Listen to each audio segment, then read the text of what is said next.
لا حول ولا قوة إلا بالله العلي العظيم أعوذ بالله من الشيطان اللعين الرجيم بسم الله الرحمن الرحيم الحمد لله رب العالمين الصلاة والسلام على أشرف الأنبياء والمرسلين سيدنا ونبينا وشفيعنا وحبيب قلوبنا وطبيب نفوسنا أبي القاسم محمد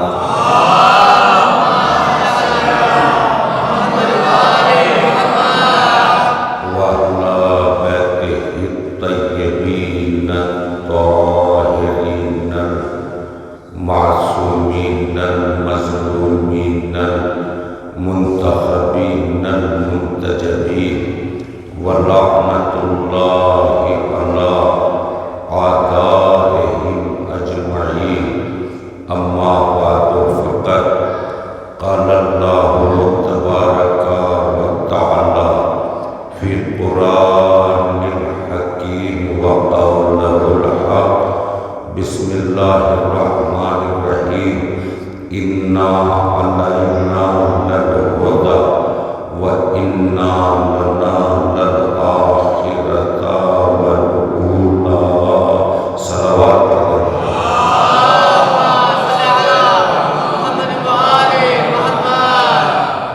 ایک مرتبہ سورہ الحمد اور 3 مرتبہ سورہ اخلاص کی تلاوت فرما کر مرحوم منظور حسن ابن احمد حسن صاحب کے لیے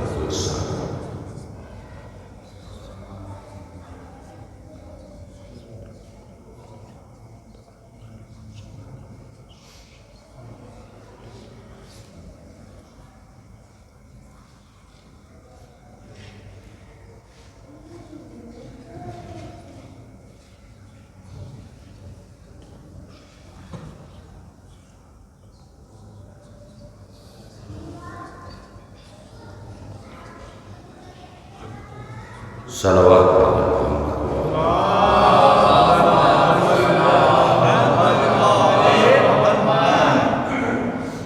اس وقت کی یہ برپا ہونے والی مجلس جو برائے سال ثواب ہے 10ویں کی مجلس جناب منظور حسن صاحب احمد حسن صاحب، لہٰذا میں نے قرآن مجید کی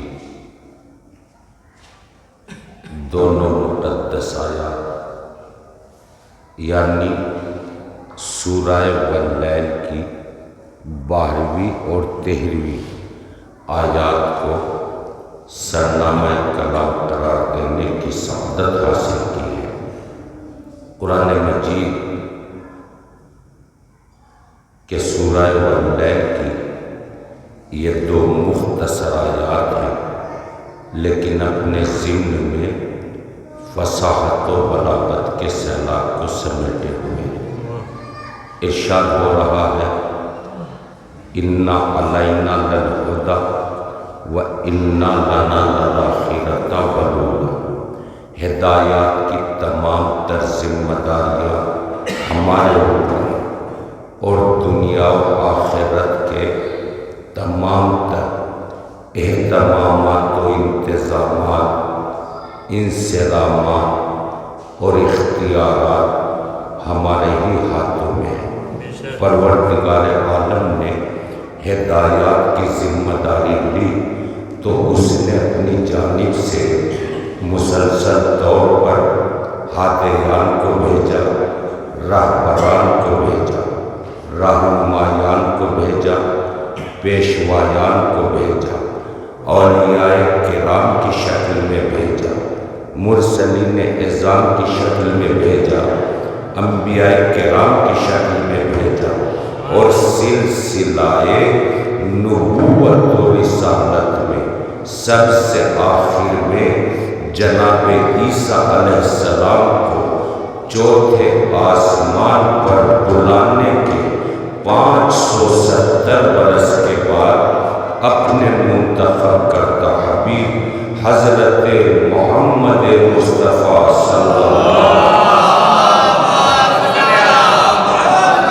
علیہ وسلم عالم نور سے عالم بشریت میں ہادی اکبر کی حیثیت سے بھیجا، رہبر اعظم کی حیثیت سے بھیجا، اور بھیجنے کے بعد قرآن مجید کے سورہ دہر میں قصیدہ پڑھ دیا، بسم اللہ الرحمن الرحیم، انا علینا للہدی وانا لنا للآخرۃ والاولی، اور سورہ دہر میں قصیدہ پڑھا، انا ہدیناہ السبیل اما شاکرا و اما کفورا، یعنی ہدایات کی تمام تر ذمہ داریاں ہمارے اوپر تھی، لہٰذا ہم نے تمہارے درمیان، تمہارے مابین، تمہارے بیچ اپنے منتخب کردہ حبیب کو عالم نور سے عالم بشریت میں بھیج کر اپنے وعدے کو پورا کر دکھایا۔ اب یہ تمہارا ظرف ہے، چاہے تم ہمارے شکر گزار بندے بن جاؤ یا کفر اختیار کر لو۔ صلوات پڑھ لو۔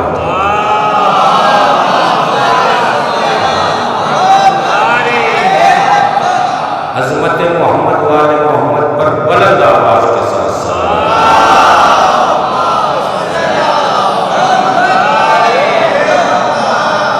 تو پروردگار عالم نے اپنے حبیب کو ہادی اکبر کی حیثیت سے بھیجا ہے، رہبر اعظم کی حیثیت سے بھیجا ہے، پیشوا کی حیثیت سے بھیجا ہے۔ عزیزان محترم، چونکہ حبیب ہادی اکبر کی حیثیت سے آئے ہیں، رہبر اعظم کی حیثیت سے آئے ہیں، تو ہر اعتبار سے ایک صلوات پڑھ دیں محمد والے۔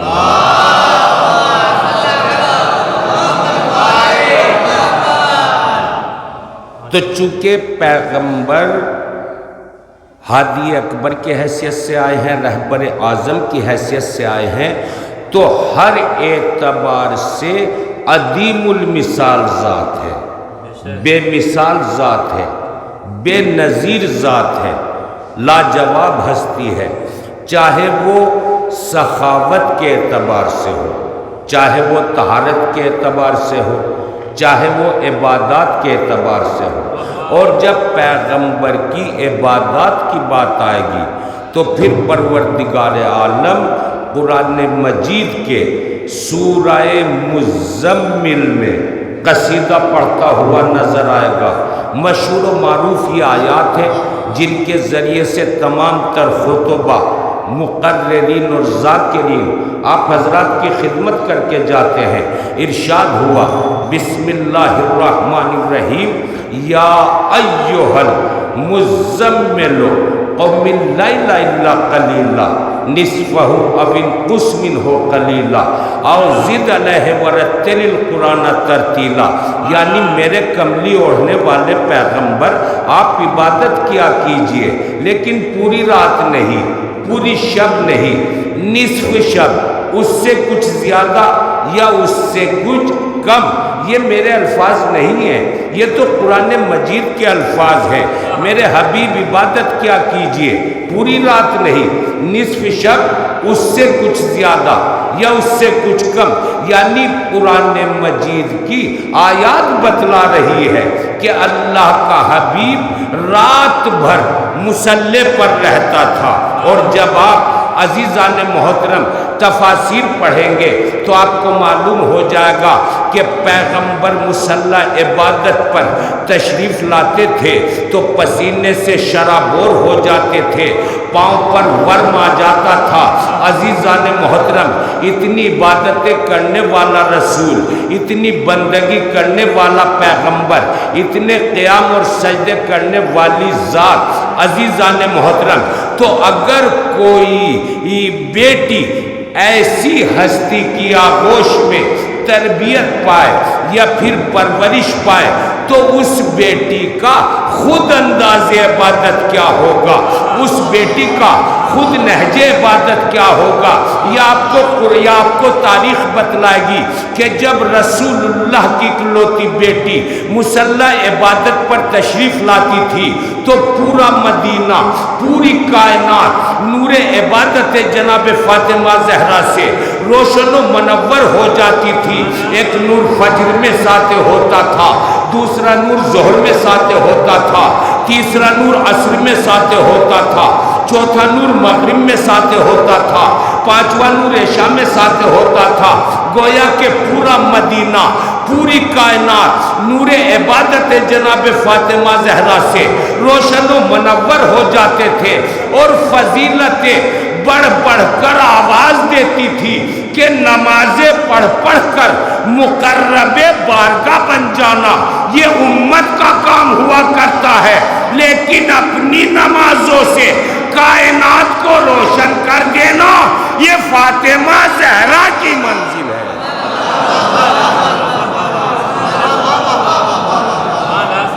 صلوات پڑھ دے محمد و آل محمد.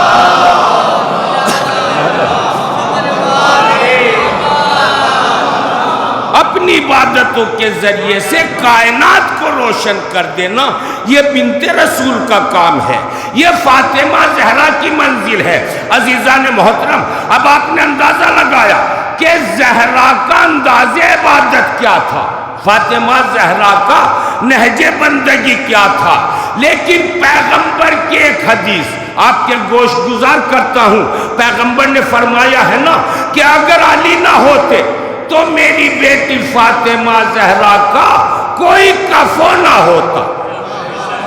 اگر علی نہ ہوتے تو میری بیٹی فاطمہ زہرا کا کوئی ہمسر نہ ہوتا، کوئی ہم پلہ نہ ہوتا، کوئی برابر نہ ہوتا، کوئی ان کے مد مقابل نہ ہوتا.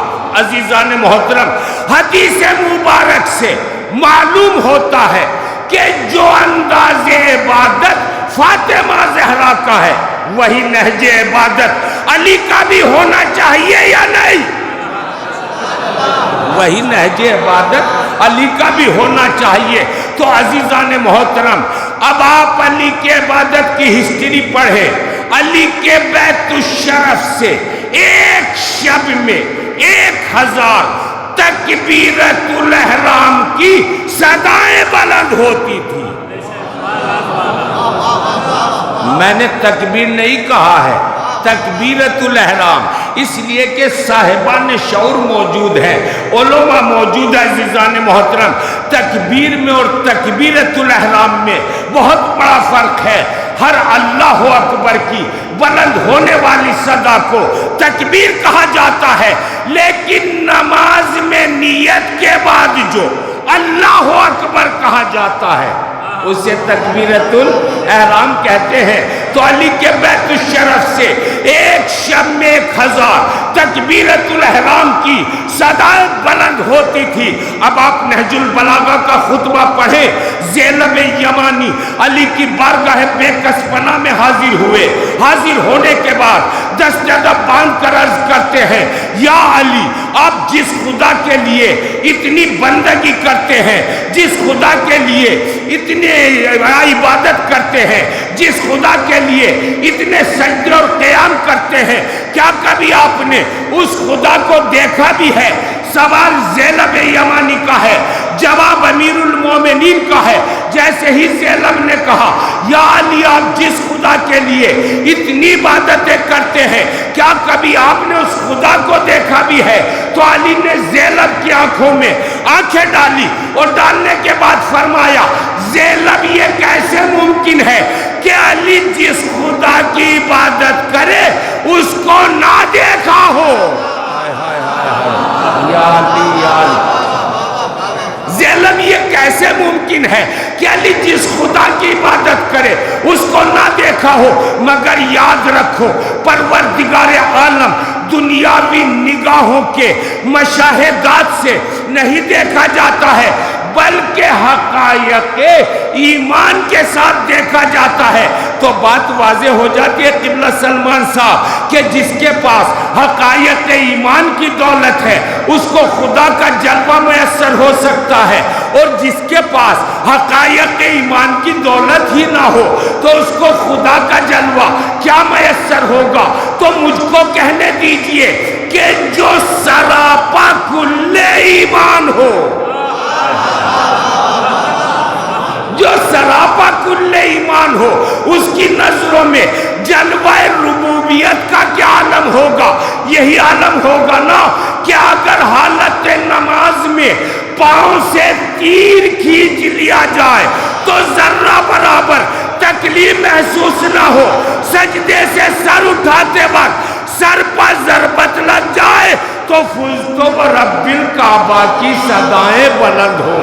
صلوات پڑھ دے محمد و آل محمد،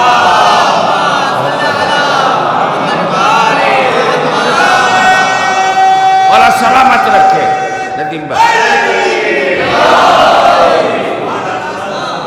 یہی وجہ تھی کہ جو امیر کائنات نے اپنے دونوں ہاتھوں کو اپنے معبود کی بارگاہ بے کس پناہ میں بلند کرنے کے بعد آواز دی تھی، اے پروردگار عالم، علی تیری عبادت نہ جنت کے لالچ میں کرتا ہے نہ دوزخ کے خوف میں کرتا ہے، بلکہ اس لیے عبادت کرتا ہے کہ علی نے تجھ کو لائق عبادت جانا ہے، علی اس لیے تیری بندگی کرتا ہے کہ علی نے تجھ کو لائق بندگی جانا ہے، علی اس لیے تیرے لیے سجدے کرتا ہے کہ علی نے تجھ کو لائق سجدہ جانا ہے۔ عزیزان محترم، جب علی کی زبان مبارک سے یہ نکلے ہوئے فتوے باب اجابت سے ٹکرائے ہوں گے تو عجب نہیں آواز قدرت آئی ہو کہ علی اگر تم ہماری عبادت نہ جنت کے لالچ میں کرتے ہو نہ دوزخ کے خوف میں کرتے ہو تو جاؤ، ہم نے بھی زمان و مکان دونوں تمہارے مقدر بنا دیے، اگر ولادت ہوئی تو بیت اللہ میں، شہادت ہوگی تو شہر اللہ میں۔ صلوات پڑھ دے محمد و آل محمد۔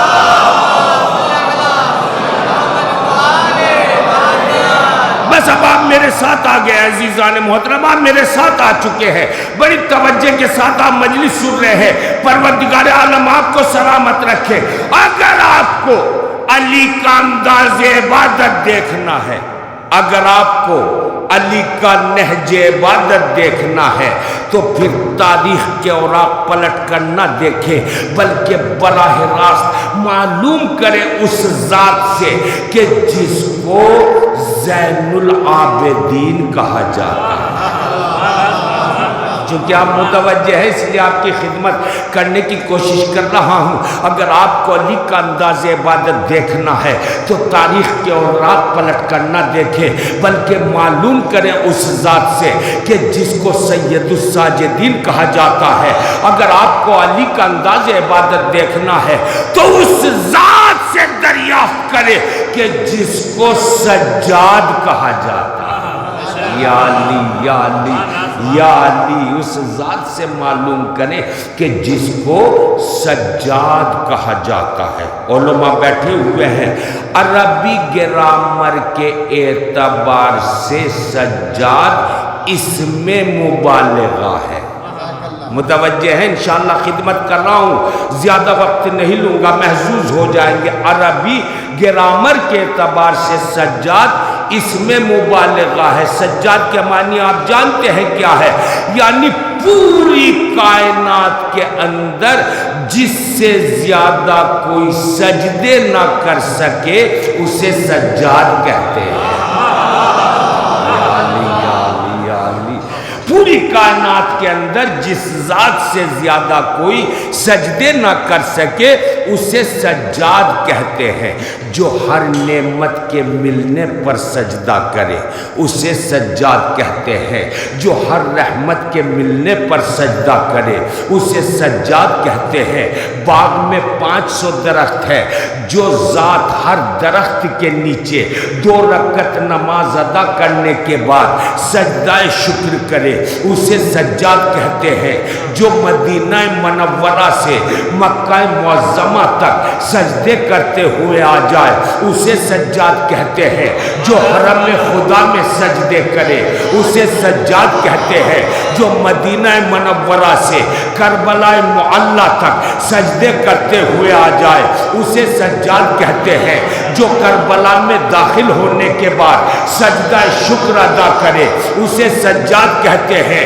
جو فرات سے خیام ہٹنے کے بعد سجدہ کرے اسے سجاد کہتے ہیں۔ جو شب عاشور مسلسل سجدے کرتا رہے اسے سجاد کہتے ہیں۔ جو روز عاشورہ مقتل میں سجدہ کرے اسے سجاد کہتے ہیں۔ جو شام غریبہ کے سناٹے میں سجدہ کرے اسے سجاد کہتے ہیں۔ جو جلے ہوئے خیام کی رات پر سجدہ شکر کرے اسے سجاد کہتے ہیں۔ جو 11ویں محرم کو گنج شہیدہ میں سجدہ شکر کرے اسے سجاد کہتے ہیں۔ کربلا سے شام اور تک جس کے سجدوں سے راہ معطر ہو جائے اسے سجاد کہتے ہیں۔ قید خانے جس کے سجدوں سے روشن و منور ہو جائے اسے سجاد کہتے ہیں۔ قید خانے جس کے سجدوں سے روشن و منور ہو جائے اسے سجاد کہتے ہیں۔ اب ایک جملے کے ذریعے سے خدمت کروں۔ جو ہر آنے والی نئی مصیبت کا استقبال ہی سجدہ شکر سے کرے۔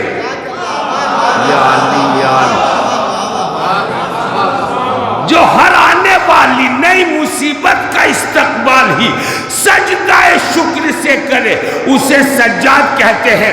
عزیزان محترم اب میں سجاد کی تعریف کر دوں، یعنی کہ کائنات کے سجدے کرنے والے، یعنی ساجدین کے جہاں پر سجدوں کا اختتام ہوتا ہے وہاں سے سجاد کے سجدوں کا آغاز ہوتا ہے۔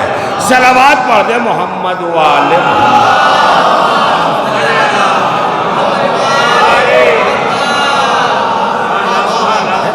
اب آپ نے دیکھا کہ سجاد کس کو کہتے ہیں، تو سجاد بتلائیں گے کہ علی کا نہج عبادت کیا تھا۔ سجاد بتلائیں گے کہ علی کا انداز عبادت کیا تھا۔ اس لیے کہ چاہنے والا آپ کی بارگاہ بے کس پناہ میں حاضر ہوا اور حاضر ہونے کے بعد دست ادب باندھ کر عرض کرتا ہے، مولا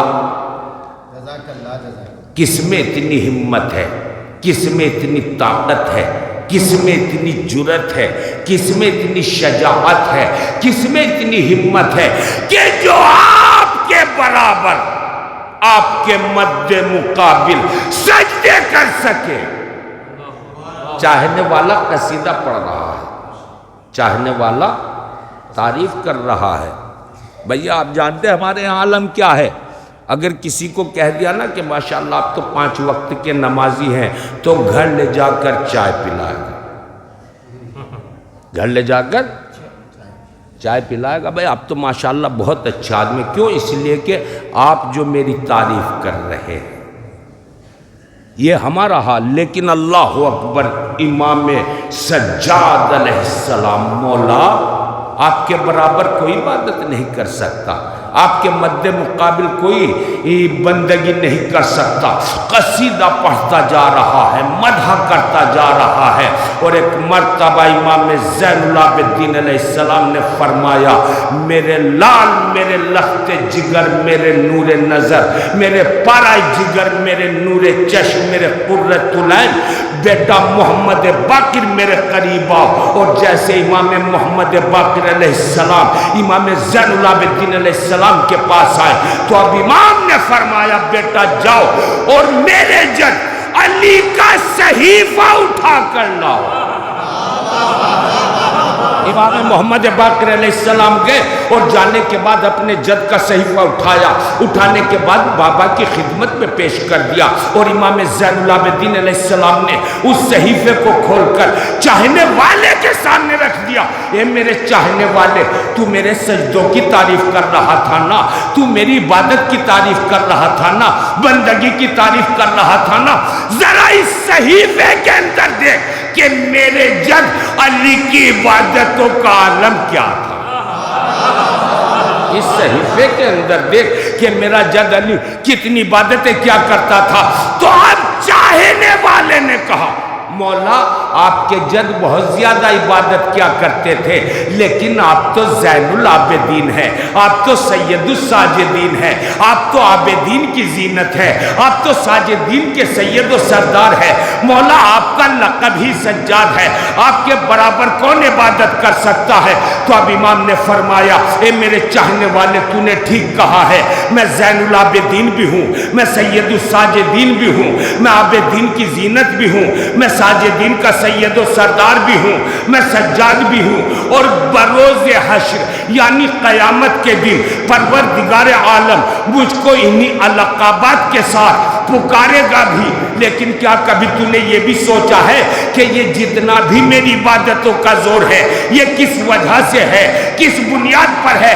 یاد رکھو یہ جتنا بھی میری عبادتوں کا زور ہے یہ سب میری نماز کی وجہ سے ہے، میرے روزے کی وجہ سے ہے، میرے حج کی وجہ سے ہے، میرے امر بالمعروف کی وجہ سے ہے، میرے نہی عن المنکر کی وجہ سے ہے، میرے قیام کی وجہ سے ہے، میرے قرات کی وجہ سے ہے، میرے ذکر کی وجہ سے ہے، میرے فکر کی وجہ سے ہے، میرے رکوع کی وجہ سے ہے، میرے سجدوں کی وجہ سے ہے، میری تسبیح کی وجہ سے ہے، تحلیل کی وجہ سے ہے، تقدیس کی وجہ سے ہے، تضرع کی وجہ سے ہے، آہوزاری کی وجہ سے ہے، رونے کی وجہ سے ہے، گریہ کی وجہ سے ہے۔ مگر یاد رکھو میرا جد علی وہ ہے کہ جس کی ایک ضربت دونوں جہان کی عبادتوں پر بھاری پڑ جائے۔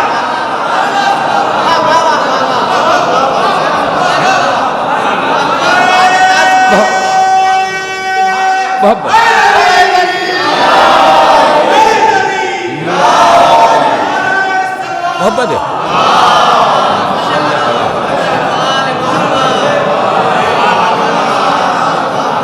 لیکن میرا جد علی وہ ہے کہ جس کی ایک ضربت دونوں جہان کے عبادتوں پر بھاری پڑ جائے۔ ایک چاہنے والے تو ہی بتلا دے جس کی ایک ضربت کا یہ عالم ہو اس کی تمام ضربتوں کا کیا عالم ہوگا، اور جس کی ضربتوں کا یہ عالم ہو اس کے سجدوں کا کیا عالم ہوگا، اس کے رکوع کا کیا عالم ہوگا۔ اس ذات کے لیے تو بس اتنا ہی کہا جا سکتا ہے کہ اگر وہ ذات مصلی پر آ جائے تو بھی عبادت ہے، اور اگر رسول اللہ کے بستر پر سو جائے، اگر شب ہجرت رسول اللہ کے بستر پر سو جائے تو بھی عبادت ہے۔ عزیزان محترم یا لفظوں کو بدل کر یوں عرض کر دوں کہ اگر وہ ذات حالت رکوع میں زکوٰۃ دے دے تو ولایت کی سند مل جائے، شب ہجرت رسول اللہ کے بستر پر سو جائے تو رضائے پروردگار کا سودا ہو جائے۔ صلوات پڑھ دے محمد والے۔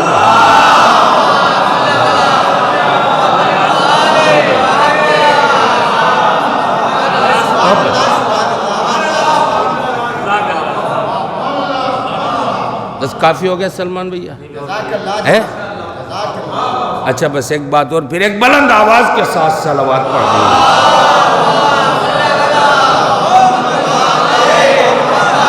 اب آپ نے اندازہ لگا کہ علی کا نہج عبادت کیا تھا، علی کا انداز عبادت کیا تھا۔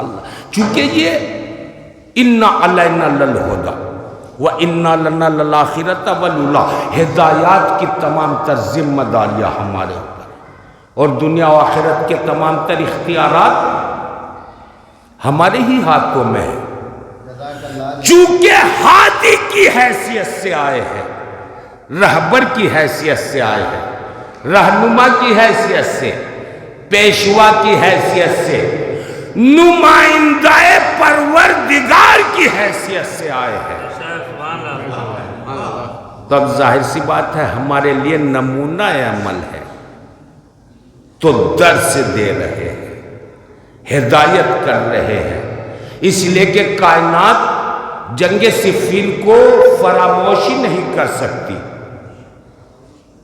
کہ جب علی نے جنگ صفین میں صفوں کے درمیان مصلی عبادت بچھایا تو چاہنے والا ابن عباس آگے بڑھا اور دست ادب باندھ کر عرض کرتا ہے تیروں کی بارش ہو رہی ہے۔ جنگ صفین میں علی نے تیروں کی بارش کے درمیان مصلی عبادت بچھایا تو چاہنے والا ابن عباس آگے بڑا دست ادب باندھ کر عرض کرتا ہے مولا ایک سوال کرنا چاہتا ہوں، مولا فرمائیے یہ وقت جنگ ہے یا وقت عبادت؟ مولا یہ وقت جنگ ہے، یہ وقت عبادت۔ تو ایک مرتبہ علی نے ابن عباس کی آنکھوں میں آنکھیں ڈالی اور ڈالنے کے بعد فرمایا ابن عباس یاد رکھو انما نقاتلہم علی الصلاۃ، یہ جنگ ہم اس نماز کی وجہ سے ہی کر رہے ہیں۔ ابن عباس انما نقاتلہم علی الصلاۃ، یہ جنگ ہم اس نماز کی وجہ سے ہی کر رہے ہیں، بغیر کسی اہتمام و انتظام و انصرامات کے اپنے معبود کی بارگاہ بے کس پناہ میں علی کا مصلی عبادت بچھا دینا چاہنے والوں کے لیے درس و ہدایت تھا کہ جہاں پر بھی موقع ملے اپنے معبود کی بارگاہ میں اپنے سر کو خم کر۔ اور اگر آپ کو یہ انداز عبادت اور یہ نہج عبادت ملے گا تو صرف اور صرف امامت کے یہاں، چاہے وہ جنگ صفین میں ملے یا میدان کربلا میں ملے، یہ نہج عبادت آپ کو امامت کے یہاں ملے گا، چاہے وہ جنگ صفین ہو یا میدان کربلا۔ اللہ اکبر، شب عاشور قیامت کی شب ہے۔ شب عاشور گریہ کی شب ہے۔ جہاں شب عاشور گریہ کی شب ہے وہیں عبادت کی شب ہے۔ چونکہ مسلسل آپ حضرات خطبہ و ذاکرین اور مقررین سے سماعت کرتے ہوئے آئے ہیں کہ حر نے اپنے غلام اور بیٹے سے کہا، اس وقت کا یہ واقعہ ہے کہ جب حر اپنے خیمے میں بیٹھا ہوا گریہ کر رہا تھا، رو رہا تھا۔ معمولی بات نہیں ہے، شجاع تھا، بہادر، دلیر کی آنکھوں میں آنسو، شجاع رو رہا ہے، بہادر گریہ کر رہا ہے۔ بیٹا اور غلام آگے بڑھے، بابا کسی نے شان میں گستاخی کی ہے؟ اگر کسی نے انگلی اٹھائی ہے تو ہم انگلی کو قطع کر دیں گے، آنکھ اٹھا کر دیکھا ہے تو آنکھوں کو پھوڑ ڈالیں گے۔ کہا بیٹا اس وقت ہم جنت اور دوزخ کے مابین کھڑے ہوئے، حق و باطل کے درمیان، ایک طرف حق ہے دوسری طرف باطل ہے، ایک طرف جنت ہے دوسری طرف جہنم ہے۔ بتلاؤ میرے لال کدھر جانا چاہتے ہو؟ حق کی طرف جانا چاہتے ہو یا باطل کی طرف؟ جنت میں جانا چاہتے ہو یا دوزخ میں؟ کہا کیا مطلب؟ بیٹے کا ہاتھ پکڑا، یزید کے خیام کی طرف لایا، کہا بیٹا بتلاؤ تم کو کیسے آوازیں آ رہی ہیں؟ کہا بابا رقص کی آوازیں آ رہی ہیں، غنا کی آوازیں آ رہی ہیں۔ اور اب بیٹے کا ہاتھ پکڑا حسین کے خیام کی طرف لایا۔ بیٹا بتلاؤ کیسی آوازیں آ رہی ہیں؟ کہا بابا تسبیح کی آواز اس طرح بلند ہو رہی ہے جیسے شہد کے مکھیوں کے بھن بھنانے کی آواز۔ اب تم خود اندازہ لگا لو حق کدھر ہے، باطل کدھر ہے، جنت کدھر ہے، جہنم کدھر ہے۔ یہ شب بڑی قیامت کی شب ہے۔ یہ شب وہ شب ہے کہ جس شب میں امام حسین اپنی بہن زینب سے فرما رہے تھے، بہن اپنے بھیا حسین کو نماز شب کی دعاؤں میں فراموش نہ کر۔ بس میں مصائب پڑھ چکا ہوں، عزاداران امام مظلوم۔ ایک جملہ اور بس، عبادت تمام۔ میرے لال، میری بہن اپنے بھائی حسین کو نماز شب کی دعاؤں میں فراموش نہ کر دینا، بھلا نہ دینا عزاداران امام مظلوم۔ یہ شب عبادت کی شب تھی، اور اللہ اکبر، روز عاشورہ قیامت کا روز ہے یا نہیں؟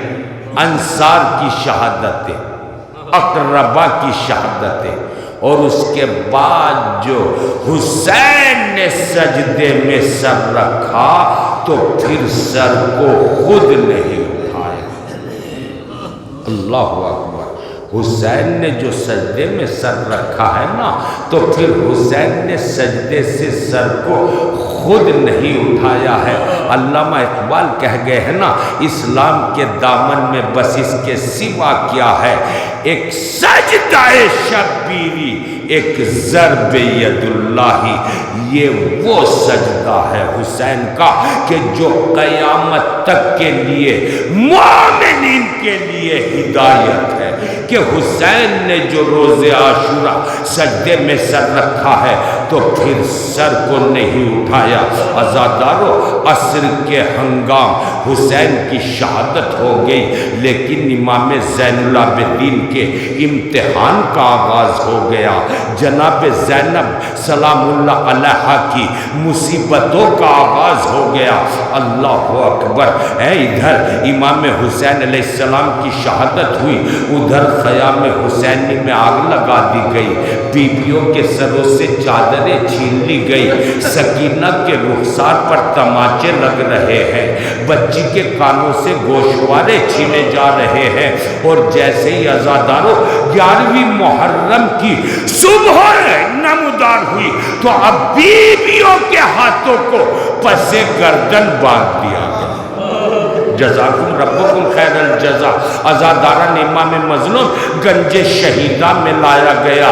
تو اب یہ تاریخ کے فقرے ہیں عزاداران امام مظلوم کہ ایک مرتبہ زینب کی نظر سید سجاد پر پڑی۔ عزادارو، امام سجاد کا چہرہ متغیر تھا۔ ایک مرتبہ شہزادی بھتیجے کے پاس آئی اور آنے کے بعد فرماتی ہے، بیٹا سجاد، چہرہ متغیر ہو گیا ہے میرے لال، میرے لاڈلے، کیا تم ہمارے ساتھ کوفہ نہیں جاؤ گے؟ میرے لال، کیا تم ہمارے ساتھ شام نہیں جاؤ گے؟ ایک مرتبہ امام سجاد نے فرمایا، پھوپھی اماں، آپ کے ساتھ میں کوفہ ضرور جاؤں گا، شام ضرور جاؤں گا، ذرا کربلا کے میدان میں تو دیکھیے، ضعیف باپ کا لاشا پڑا ہوا ہے، جوان بیٹا ہے۔ پھوپھی اماں آپ ہی بتلائیے بیٹا کیا کرے؟ ہاتھوں میں ہتھکڑیاں ہے، پاؤں میں بیڑیاں ہے، کمر میں لنگر ہے، گلے میں ٹوکے خاردار۔ پھوپھی اماں، دفن کرنے کی بھی اجازت نہیں۔ جزاکم ربکم خیر الجزا۔ پروردگار عالم آپ کی آوازوں پر رحمت نازل فرمائے۔ اور اس کے بعد جب قید خانے کا آغاز ہوا، اہل حرم کو قید خانے میں لا کر رکھا گیا، تو اب جملے بس میں عزادارو جو آپ سے وعدہ کر چکا ہوں، مجلس تمام ہو چکی ہے، تو اب آپ جانتے ہیں عالم کیا ہے۔ عزاداران امام مظلوم امام سجاد کی نظر پڑی کہ جناب زینب سلام اللہ علیہا بیٹھ کر عبادت کر رہی ہے۔ عزاداران امام مظلوم امام سجاد نے دیکھا میری پھوپھی اماں بیٹھ کر نماز پڑھ رہی ہے، بیٹھ کر عبادت کر رہی ہے، برداشت نہ کر سکے، ایک مرتبہ پھوپھی کے پاس آئے اور آنے کے بعد فرماتے ہیں پھوپھی اماں آپ بیٹھ کر نماز ادا کر رہی ہے، پھوپھی اماں آپ بیٹھ کر نماز پڑھ رہی ہے۔ ہاں بیٹا بیٹھ کر نماز پڑھ رہی ہوں۔ کہا پھوپھی اماں وجہ بیان فرمائیے۔ ایک مرتبہ امام جناب زینب سلام اللہ علیہ نے جناب ام کلثوم کے چہرے کی طرف دیکھا اور دیکھنے کے بعد فرمایا بہن سجاد کے بازو کو پکڑ لو، اس لیے کہ جب میں وجہ بیان کروں گی تو سجاد برداشت نہ کر پائیں گے۔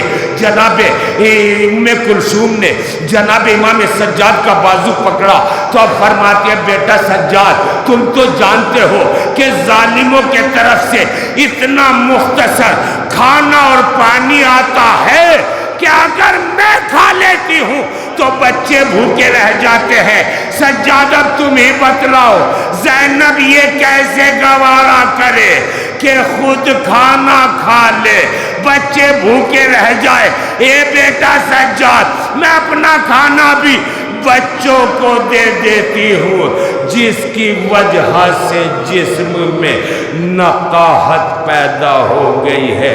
بیٹا سجاد اس لیے تمہاری پھوپھی بیٹھ کر نماز ادا کر رہی ہے۔